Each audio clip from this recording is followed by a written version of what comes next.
স্নেহ ছাত্রছাত্রী আমার চ্যানেলে ভিডিওটি দেখার জন্য স্বাগত জানাই। তোমরা যারা অষ্টম শ্রেণীতে সেকেন্ড সামেটিভ পরীক্ষা দেবে তাদের জন্য রায় মার্টিন প্রশ্ন বিচিত্রা থেকে মডেল কোশ্চেন পেপার 4 এর প্রশ্ন উত্তর নিয়ে আজকের ভিডিওতে হাজির হয়েছি। আশা করি ভিডিওটি শুরু থেকে শেষ পর্যন্ত মনোযোগ সহকারে দেখবে, তাতে অনেক উপকৃত হবে। তো চলো আবার শুরু করা যাক। প্রথম প্রশ্ন, একের দাগে দাঁড়াও কবিতায় কবির নাম ছিল শক্তি চট্টোপাধ্যায়। তাহলে দাঁড়াও কবিতায় কবি হলেন শক্তি চট্টোপাধ্যায়। পরবর্তী প্রশ্ন, একের দাগে চণ্ডী মণ্ডপে রমেশ জমিদারির হিসাবপত্র দেখছিল। কার কাছে বসে? অর্থাৎ গোপাল সরকারের কাছে। পরবর্তী প্রশ্ন, একের দাগে এইরূপে আনন্দে নির্ভয়ে না নিরাপদে বৃক্ষ শিশুটি ঘুমায় যায়। এইরূপে নিরাপদে বৃক্ষ শিশুটি বীজের কঠিন ঢাকনার মধ্যে নিরাপদে ঘুমিয়ে থাকে। তাহলে সঠিক উত্তর হবে গয়ের দাগে নিরাপদে বৃক্ষ শিশুটি ঘুমাইয়া রইল। একের দাগে প্রশ্ন, ছেনু মাসিরা এসেছেন কোত্থেকে? উত্তর হবে উত্তরপাড়া থেকে ছেনু মাসিরা এসেছেন ও এখানে ভবানীপুরে। পরবর্তী প্রশ্ন, একের দাগে আমাদের পাঠ্য জীবনানন্দ দাশের কবিতাটির নাম পাড়া গাঁয়ের দুপ্রহর ভালোবাসি। পরবর্তী প্রশ্ন, একের দাগে প্রভিন্সিয়াল কনফারেন্স কোথায় হবে? প্রভিন্সিয়াল কনফারেন্স হবে নাটোরে। এই নাটোর একটি জায়গার নাম, সেটি হচ্ছে বর্তমান বাংলাদেশের রাজশাহীতে অবস্থিত। পরবর্তী প্রশ্ন, একের দাগে দাঁড়াও কবিতায় কবি কাকে মানুষের পাশে দাঁড়াতে বলেছেন? শুভ বোধ বুদ্ধি সম্পন্ন ও বিবেকবান, মানবিক মূল্যবোধ সম্পন্ন, সহানুভূতিশীল মানুষকে মানুষের পাশে, কোন মানুষের পাশে? অসহায়, নিরন্ন, দরিদ্র মানুষের পাশে দাঁড়াতে বলেছেন। দুয়ের দাগে প্রশ্ন, তুমি অত্যন্ত নীচ এবং হীন, কে কাকে হীন ও নীচ বলেছে? উত্তর হবে পল্লী সমাজ উপন্যাসের অন্তর্গত অন্যতম চরিত্র রমেশ রমাকে প্রশ্নে উদ্ধৃত কথাটি বলেছে। পরবর্তী প্রশ্ন, তিনের দাগে গলির মোড়ের গাছটিকে কবির প্রথমে কি মনে হয়েছিল? গলির মোড়ের গাছটিকে প্রথমে কবির মনে হয়েছিল গাছের প্রেতচ্ছায়া, গাছের প্রেতচ্ছায়া বলে মনে হয়েছিল। পরবর্তী প্রশ্ন, 2-5 দাগে দুর্বার ইচ্ছায় হাওয়া কি ছুঁয়ে গেছে? দুর্বার ইচ্ছায় হাওয়া পৃথিবীর সমস্ত জল এবং তীরকে ছুঁয়ে গেছে। পরবর্তী প্রশ্ন, বুকুর বাড়ি কলকাতার কোন অঞ্চলে? বুকুর বাড়ি কলকাতার ভবানীপুরে, অর্থাৎ ভবানীপুর অঞ্চলে। ভবানীপুর একটি প্রখ্যাত শহর। পরবর্তী প্রশ্ন, দুপহর শব্দের অর্থ কি? উত্তর হবে দুপুর। মাচানের পরে কি আছে? মাচানের পরে শিম লতা আর লাউ কুমড়োর ঝাড় রয়েছে। 2-9 দাগে প্রশ্ন, নাটোর বলে কে সম্ভাষিত হতেন? নাটোর বলে সম্ভাষিত হতেন নাটোরের রাজা জগদীন্দ্রনাথ। পরবর্তী প্রশ্ন, গ্রামের একমাত্র ভরসা কি ছিল? 100 বিঘার মাঠ বা জমিটি গ্রামের একমাত্র ভরসা ছিল। পরবর্তী প্রশ্ন, 2-3টি বাক্যে উত্তর দাও। যে এখানে 3-1, অবিশ্বাস্য চোখে চেয়ে দেখলুম, বক্তার চোখে অবিশ্বাসের ঘোর কেন? উত্তর হবে কঠোরে প্রচ্ছন্নে মাধুর্যের বিস্তীর্ণ আয়োজন, প্রাণ আছে শুধু প্রাণই আশ্চর্য সম্পদ। এটা কবিতার লাইন, কাজেই ব্যাখ্যা করে এটাকে লিখতে হবে। এটি লিখলেও উত্তরটি সঠিক হবে। পরবর্তী প্রশ্ন, মাস্তুলের দ্বীপ জ্বলে কেন? অকুল অন্ধকারে জাহাজ চলার সময় তার উপস্থিতি বা অবস্থানকে বোঝানোর জন্য মাস্তুলের দ্বীপ জ্বালানো হয়।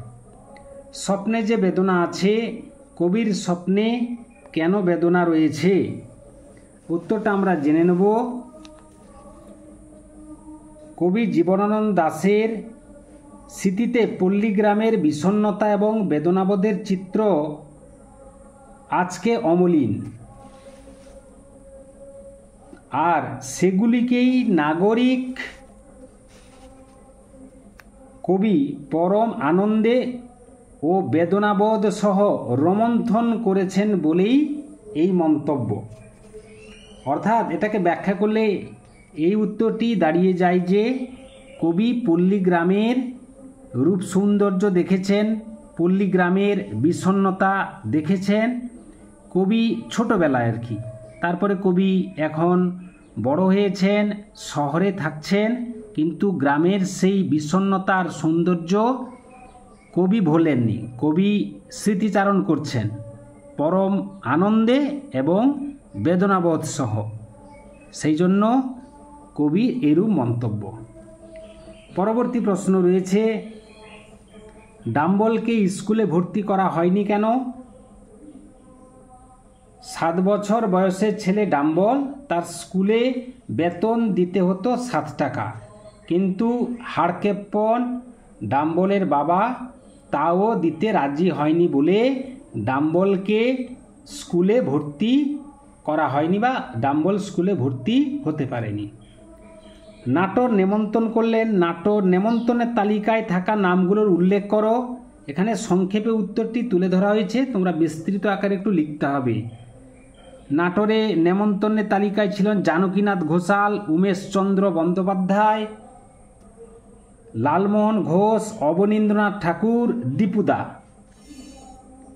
প্রাণ আছে, প্রাণ আছে, এখনো প্রাণ আছে কার লেখা? কোন কবিতার পংক্তি? অচিন্ত্য কুমার সেনগুপ্তের লেখা ছন্নছাড়া কবিতার অংশ। আশাবাদের তপ্ত শঙ্খধ্বনি কিভাবে ধ্বনিত হয়েছে? উত্তরটি, এই যে দীর্ঘ প্রশ্নের উত্তরগুলো তোমরা কিন্তু সহায়িকা বইতে সহজেই পেয়ে যাবে, সেখান থেকে প্রশ্ন উত্তরগুলো করে নিও। কেবলমাত্র সংক্ষিপ্ত প্রশ্নের উত্তরগুলো এখানে তুলে ধরা হচ্ছে। 5-এর 2-এর দাগে প্রশ্ন, পাড়াগাঁয়ের দুপর কবিতায় ফুটে ওঠা প্রকৃতির ছবি নিজের ভাষায় লেখো। মানুষ খাঁটি কিনা চেনা যায় শুধু টাকার সম্পর্কে, কার সম্পর্কে কে কথাটি বলেছে? প্রশ্নে উদ্ধৃত কথাটি রমা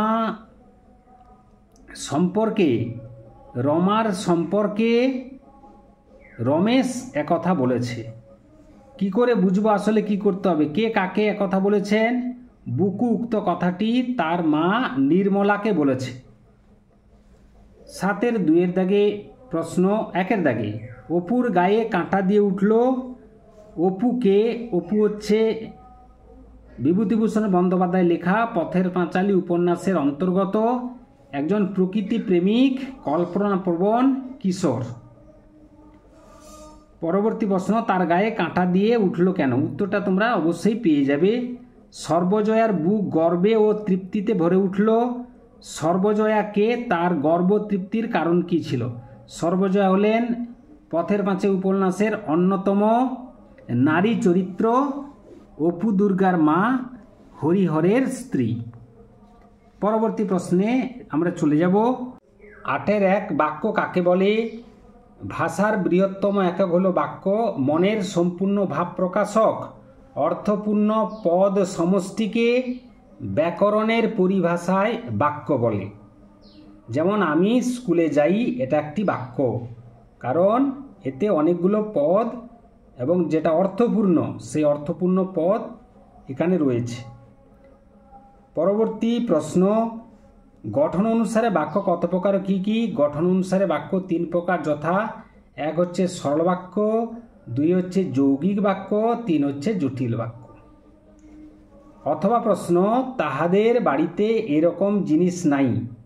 গঠনগত অনুসারে এটি কোন প্রকার বাক্য? গঠনগত দিক থেকে এটি সরল বাক্য। পরবর্তী প্রশ্ন, বাক্যটিকে অন্য 2 প্রকার বাক্যে রূপান্তরিত করো। তাহাদের এমন যে বাড়ি, তাতে এরকম জিনিস নাই, এটি জটিল বাক্যে উল্লেখ করা হলো। আবার তাহাদের বাড়িতে এরকম জিনিস নেই কে যৌগিক বাক্যে রূপান্তর করলে হবে, তাহাদের একটি বাড়ি আছে কিন্তু এরকম জিনিস নাই। এটা যৌগিক বাক্যে রূপান্তর করা হলো। এরপরে আচ্ছা বলো তো এই গাছ আর এই মরা ডালে কি প্রভেদ? এই বাক্যটিতে আচ্ছা তুই মরা পদগুলির প্রকার লিখে তাদের নিজের গঠিত বাক্যে ব্যবহার করো। আচ্ছা, আচ্ছা এটি হচ্ছে অব্যয় পদ, এই হচ্ছে সর্বনাম পদ, মরা হচ্ছে ক্রিয়াপদ। বাক্যে প্রয়োগ করলে হবে আচ্ছা মাগো বলো দেখি রাত্রি কেন কালো। তাহলে এখানে আচ্ছা প্রয়োগ হলো।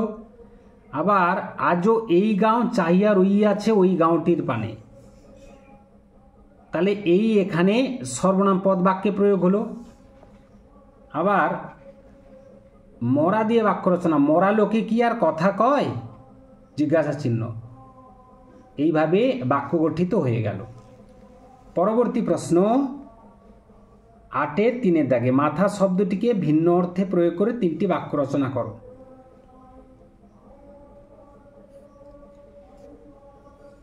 প্রথমেই রয়েছে সব বিষয়ে এত মাথা ঘামিও না। এখানে চিন্তা করা অর্থে মাথা শব্দটি প্রয়োগ করা রয়েছে। রায়বাবু আমাদের পাড়ার মাথা, এখানে কর্তা অর্থে প্রযুক্ত হয়েছে। পড়াশোনায় ছেলেটির পাকা মাথা, এখানে মেধাবী অর্থ বোঝাতে মাথা শব্দটি প্রয়োগ করা রয়েছে। তোমার এলাকায় জলাভূমি সংরক্ষণের ব্যাপারে উপযুক্ত কর্তৃপক্ষের দৃষ্টি আকর্ষণের জন্য বহুল প্রচালিত কোনো সংবাদপত্রের সম্পাদকের কাছে চিঠি লেখো। গুরুত্বপূর্ণ পরীক্ষা আসার সম্ভাবনা আছে, তোমরা কিন্তু দেখে নিও, বইতে এটি রয়েছে। এই ছিল আজকের ভিডিও। আশা করি ভিডিওটি ভালো লেগেছে। লাগলে অবশ্যই একটা লাইক করে দাও, শেয়ার করে দাও। চ্যানেলে নতুন হয়ে থাকলে চ্যানেলটি অবশ্যই সাবস্ক্রাইব করে চ্যানেলের পাশে থাকো। ভিডিওটি এতক্ষণ ধরে দেখার জন্য ধন্যবাদ রইল। নেক্সট ভিডিও আবার তোমাদের সঙ্গে দেখা হচ্ছে।